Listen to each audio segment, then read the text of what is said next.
Hello and welcome to the Christ Baptist Church devotional as we make our way through the book of Genesis. And we're making our way from Genesis 1 and now having gone through all the way to Genesis 16. And we've seen how God has not only created the earth and established the nations after flooding the world, but the nations are being built up and grown. And he chose a man named Abraham who really was an idolater and just chose him out of grace and took him and made a promise to him. I'll make your name great. I'll make you a great nation. And then just in talking to him and brings him out into the open spaces and say, look at the sky, as many stars as you can see. That's how many descendants you're going to have. And Abraham was childless at the time, and he was in his 70s. And so Abraham is saying, okay, I can trust God, but I don't know how this is going to happen. And he believed God. And because he believed God, God credited it to him as righteousness. And that's the beginning of justification by faith. And it's only by faith, only by believing what God has said. And that's all that God said back then. He didn't give him all the revelation of what's happened in Scripture, but he just said, if you just believe that I will bless you and give you descendants when you are childless, that's all you need because you're believing my word. That's what we learned. And then we see how Abraham believes his word, but he just has trouble because he doesn't see anything happening in his timing. You see, Abraham wants that to happen immediately. Well, it's the same thing Eve had a problem with when God said that her seed will crush Satan's seed and there will be a Messiah that's coming in Genesis chapter 3, verse 15. We see right away their first child, Genesis 4, verse 1, Eve seemed to think this will be the one. Well, she was wrong, and he wasn't the one. And so patience is really, really critical.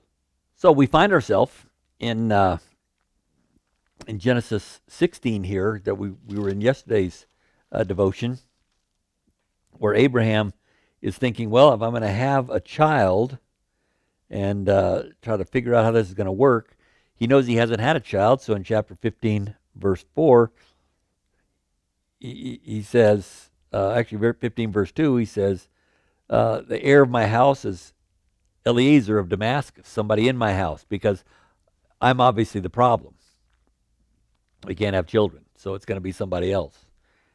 And God says, no, it's not going to be that way. He says, absolutely not. Man will not be your heir, but one who will come forth from your own body, he'll be the heir. So Abraham says, well, I guess it can't be Eliezer, so we'll wait some more. And then we see in Genesis 16, knowing it has to come from him, Sarai comes to him and says, here, why don't you let me give you my maid, and you'll have a child through her, and he'll be the one.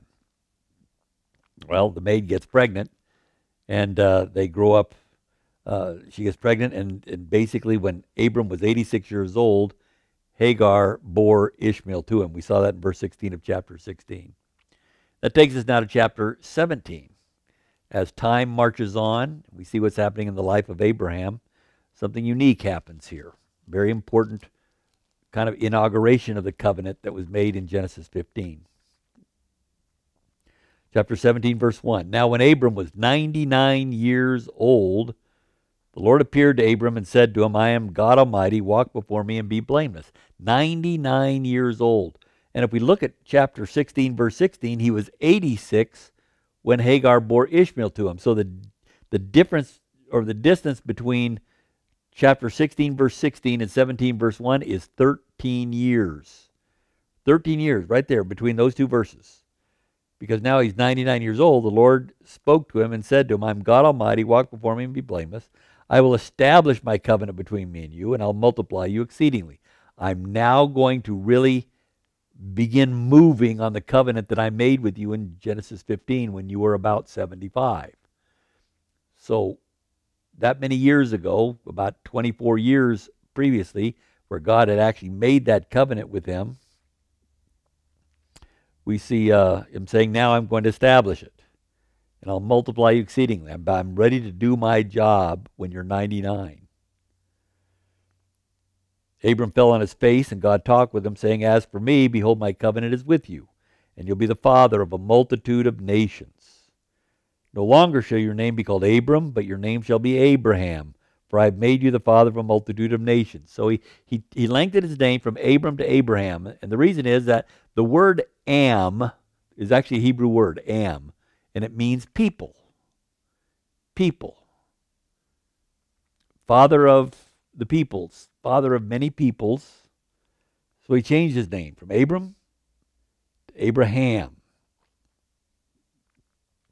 And I made you the father of a multitude of nations. Father of a multitude. Verse 6, I will make you exceedingly fruitful, and I will make nations of you, and kings will come forth from you. So this from verse 4 down to 6 is God reestablishing his covenant and saying this is exactly what it's going to look like. Your name's going to change, and you're ready to start having children at 99. 99. Verses 7 and 8 is kind of the centerpiece of this chapter, where God says, I will establish my covenant between me and you and your descendants after you throughout their generations for an everlasting covenant. Mark those words in your Bible. Everlasting covenant. That means this covenant lasts forever. And it's something that God has said he's doing. Abraham is not having to be a party to this. I'm going to establish it to you so you will have this covenant, everlasting covenant, to be God to you and to your descendants after you. I will give to you and your descendants after you the land of your sojournings, all the land of Canaan, for an everlasting possession, and I'll be your God. So it's going to be everlasting in terms of the promise that God made, but it's also an everlasting possession of specific land with borders. And so that's what we see. So verses 9 and 10, God said further to Abraham, now as for you, you shall keep my covenant, you and your descendants after you throughout their generations. This is my covenant which you shall keep between me and you and your descendants after you. Every male among you shall be circumcised. So this is now relative to the land promise that's coming. That's going to be happening, because in being justified by faith in Genesis 15, there wasn't any requirement. There wasn't any promise that's coming that's requiring Abraham to do something like what we're going to see here, which is circumcision. No, he was just immediately reckoned as righteous because he believed God. This now is taking a step further, saying now to get the land, your descendants are going to have to be in a specific category. And it's going to be the fact in this covenant, verse 10, my covenant which you shall keep between me and you and your descendants after you, every male among you shall be circumcised. So he gives us this sign of receiving the covenant is circumcision. I know it's a big medical thing, and maybe this is just for the adults in the room and not so much the kids to understand this, but this is what was given. And I think as I show you the application here, or show you exactly kind of what's happening in the timing of this, it'll have you start to understand about faith.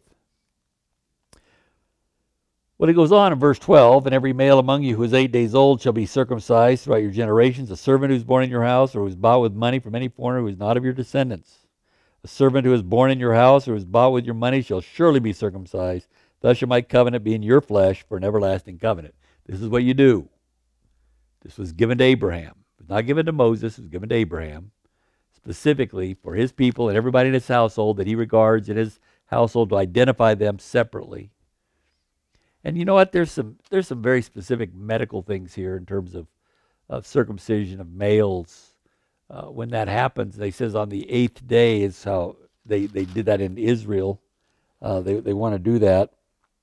So they started here on this immediate day, and from then on it was on the 8th day. Medically speaking, a particular vitamin is in a newborn's body, and I think it's the K1 vitamin, I'm not sure, but it's at its highest level on the 8th day. And it's actually at about 120% of capacity, 110, 120% of capacity. And it deals with blood and coagulation and all kinds of things in terms of health. And that is the day specifically that we're to go ahead and circumcise according to the Abrahamic covenant here. And God knew it all along. It ties in directly with our human bodies and their capacity for healing and what's important for them. So God had it all arranged, and this is known medically throughout. And so God said, we're going to do this in terms of the people who are going to be recognized as the ones who receive my covenant with Abraham to receive this land. And God goes on in verse 14, but an uncircumcised male who is not circumcised in the flesh of his foreskin, that person shall be cut off from his people. He has broken my covenant. So you don't want to look at this and say, that's too much for me. I'm going to walk away. Well, then you're cut off. Then God said to Abram, verse 15, as for Sarah your wife, you shall not call her name Sarai, but Sarai shall be her name. So he changed her name Sarai to Sarah, which again has the indication of she's going to be a mother of many peoples. And so Sarah's her name, not Sarai anymore. I will bless her, and indeed I will give you a son by her. Then I will bless her, and she'll become a mother of nations. Kings of peoples will come from her. So this is God's promises. He's now getting much more specific and much more real, saying it's about to happen. It's about to happen. No more waiting. Do you notice how God hasn't spoken anything about Ishmael just yet? It's now been 13 years old. Ishmael is now 13 years old, and he was born from Hagar, who was a maid that came into Abram. That wasn't supposed to happen. God never said anything about it yet. He didn't say, you've now sinned. Because God's concern is he's going to have Abram and Sarai have a child. They're, at this point, really having difficulty believing, but they're still following in obedience. They're just not believing. They went ahead and had a child by Hagar, which is going to be a big sin. It's going to be a huge thorn in Israel's side forever. They didn't know that. They thought it was just their good attempt to try to solve a problem that God's activity, as God's promise, wasn't happening fast enough yet. So he changed Sarah's name. And then we get to verse 17. Then Abram fell on his face and laughed and said in his heart, will a child be born to a man 100 years old? That gives you the idea. Even though people used to live real long, and even Abram's father lived very long. But here we see Abram knows when you get to be 100 years old, it's tough having a child. It's tough having a little baby in nappies and you're 100. I mean, how's that going to work? And so he fell on his face and laughed. Will a child be born to a man 100 years old? And will Sarah, who's 90 years old, bear a child? This verse here tells us that Sarai was 10 years younger than Abram. But she's still 90, so she's feeling it in a big way. And then verse 18, and Abram said to God, oh, that Ishmael might live before you. I appreciate all your promises, God. I appreciate all this. And Abram just said, I know it's going to work with Ishmael because he has come from my flesh. He's come from my flesh. Remember, you told me before, it can't come from just Sarai and some other guy. It's got to come from me. You said that. God hadn't said anything yet. Ishmael's 13 years old. So he said, oh, that Ishmael might live before you. And now here it is, verse 19. But God said, no, but Sarah, your wife, will bear you a son, and you shall call his name Isaac. And I'll establish my covenant with him for an everlasting covenant for his descendants after him. So God's very specific. No, she must bear the child, and her child must come from you. It's got to be a product of both of you. So Ishmael is out. And you will call his name Isaac, and I'll establish my covenant with him as an everlasting covenant for his descendants. See, it starts with you and your descendant, that's Isaac. And then Isaac's going to start, and he's going to have descendants, and it's going to go from there. But do I hate Ishmael? No, not at all. Verse 20, as for Ishmael, I've heard you. Behold, I'll bless him and make him fruitful and will multiply him exceedingly. He'll become the father of 12 princes, and I'll make him a great nation. So he's going to bless him on the earth. He's going to bless his families and all that. Does this mean they're equal? He and Isaac are going to be equal? Absolutely not, because verse 21, but my covenant I will establish with Isaac, whom Sarah will bear to you at this season next year. So yeah, I'll bless Ishmael and give him 12 princes, but my covenant of the land and who owns the land, my covenant of who's going to get the many descendants, my covenant which ultimately demonstrates justification by faith is through Isaac. Is through Isaac. And so he said, my covenant I'll establish with Isaac, whom Sarah will bear to you this season next year. Very important words. Next year. And when he finished talking with him, God went up from Abram. This is a big deal. God just said, now I've told you you're going to have children. I told you you're going to have descendants. And he kept telling him in the general. Now he's in the specific. You're going to have a child this year. Coming up, this next year. Well, a year is 12 months. How long does it take to have a child? 9 months. At least that's how long it's been ever since we've known human beings having children. And that's the time it takes to be pregnant and raise up a child in the womb. And so they're going along with this. But Abram knows one thing at this point. You want me to have a child next year. There's two problems with that. Two major problems with that, Lord. One, I'm 99. I'll be 100 when he's born, but I'm 99 now, and Sarai is 89 right now. That's a problem. Nobody has children that old. It really is not going to work. But there's a second problem. You want me to have a child coming up in 9 months or so. Well, there's a problem with that, Lord, because you're telling me to enter into this covenant with you by faith. I need to get circumcised. Well, one thing I know about having children, it doesn't go real well with circumcision. That's one thing I do know. You want me to have a child, and then you want me to get circumcised when I'm 89 years old. That's a huge problem. You think the Lord doesn't know that? The Lord's saying, Abraham, do you have faith? This was a sign that demonstrates huge faith on Abram's part. That he's going to have a baby when he's 89, he's going to be 90, or he's going to be 100 years old, she's going to be 90. And to start the process off, you're going to get circumcised, which had never been done before here.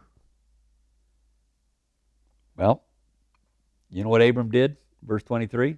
Even though it made no sense to him at all, he trusted God's words. He trusted God's words that Abram took Ishmael his son and all the servants who were born in his house and all who were brought with his money, every male among the men of Abram's household, and circumcised the flesh of their foreskin the very same day as God had said to him. I think this is probably why Ishmael didn't get along with Isaac real well. He says, you're the cause of me having a great pain when I was 13 years old. Because Abram took Ishmael and every other servant, everybody, every male in his household, they circumcised him right then. And to show you how kind of eager he was, verse 24, now Abraham was 99 years old when he was circumcised in the flesh of his foreskin, and Ishmael his son was 13 years old when he was circumcised in the flesh of his foreskin. And verse 26, in the very same day Abraham was circumcised and Ishmael his son, all the men of his household who were born in the house or bought with money from a foreigner were circumcised with him. And so as soon as Abram got the command there, as soon as he got the command, verse 23, Abram took Ishmael his son and he went and he did it. He took care of it. He didn't wait. He didn't have a big dialogue. He didn't have a father-son talk. He said, God spoke and we're going to do it. We're going to obey God. He knows that now Ishmael is not the child of the promise. He knows that. God told him. It's got to come from Abram and Sarah. So Ishmael was a product of Abram trying to do something in his own flesh. God's going to take care of Abram. It's not Ishmael's fault that he was born. God's taking care of him. But where does the promise come? It's going to come through Isaac. That's God's choice. It came through Isaac.